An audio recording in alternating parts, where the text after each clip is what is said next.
Bueno, buenos días. Nosotros le vamos a hablar del tema que es el generador eléctrico, de lo que comprende el bloque 4, el cual es relacionar la electricidad con el magnetismo. Mi nombre es Paulina Alvidres.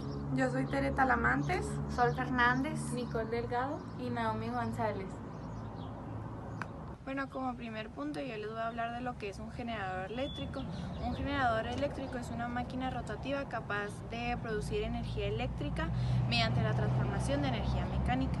Habitualmente este tipo de equipos producen energía eléctrica a partir de energías de otra naturaleza, como puede ser la nuclear, la eólica, vapor, aire comprimido, hidráulica y entre otras.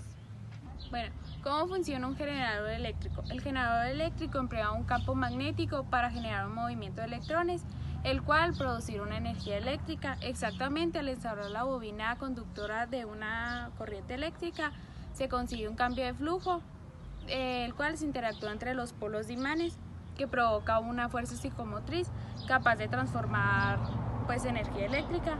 Esto es debido a que si se conecta un circuito externo a las terminales de la bobina, este voltaje pasa por la misma corriente del circuito, que se genera una carga. Por lo tanto, la energía mecánica hace rotar a la bobina y se convierte en energía eléctrica. Bueno, ahora les voy a hablar de lo que son los componentes principales. El generador eléctrico se compone de tres partes fundamentales. La primera va a ser el rotor, que es la parte en movimiento accionada por el motor. Después va a ser el estator, que es la carcasa en cuyo interior gira el rotor. Después va a ser el motor en accionamiento. Este es según el funcionamiento del tipo de energía que se utilice para generar el movimiento. Su diseño puede ser diferente según lo que se utilice. Por ejemplo, puede ser una turbina si se emplea agua o vapor, o un motor de combustión si es gasolina o gas. Bueno, yo les voy a hablar de los grupos de los generadores eléctricos, que estos se dividen en dos, que son los alternadores, que generan electricidad de corriente alterna. El elemento inductor es el rotor y el inducido es el estator. Un ejemplo de esto sería los generadores de centrales eléctricas, de los cuales transforman la energía mecánica en energía alterna. Bueno, les voy a hablar sobre el segundo grupo de los generadores eléctricos, la cual son los dinamos, los cuales generan electricidad en corriente continua.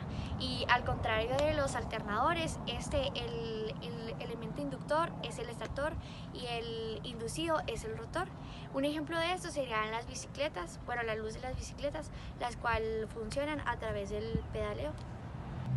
En 1830 Michael Faraday realizó un descubrimiento que nos dice que el principio de un generador eléctrico se basa en la inducción electromagnética. Con esto surgió una ley que nos dice: el voltaje inducido en un circuito es directamente proporcional al cambio del flujo magnético en un conductor o espira. Esto quiere decir que si tenemos un flujo magnético es necesario el uso de una espira para producir una fuerza que sería la fuerza electromotriz. Bueno, yo les voy a hablar un poco de la historia de los generadores eléctricos. Bueno, en los años de 1830 y 1832, Michael Faraday descubrió que en un conductor eléctrico moviéndose en un campo magnético generaba una diferencia de potencial, y asimismo creó el primer generador electromagnético, que se tituló como el disco de Faraday.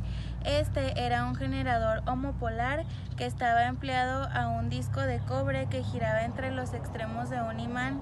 Este tenía forma de herradura y se generaba una pequeña corriente continua.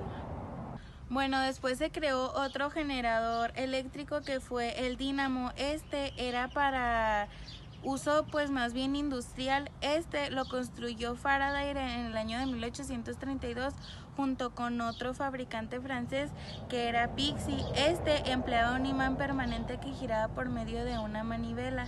Este imán estaba colocado de forma que sus polos, el norte y el sur, pasaban para girar junto con un núcleo de hierro y con un cable eléctrico enrollado de un núcleo a una bobina. Pixii también descubrió que el imán giratorio producía un pulso de corriente en el cable cada vez que uno de los polos pasaba junto con la bobina. Cada polo inducía una corriente en el sentido contrario, esto es una corriente alterna.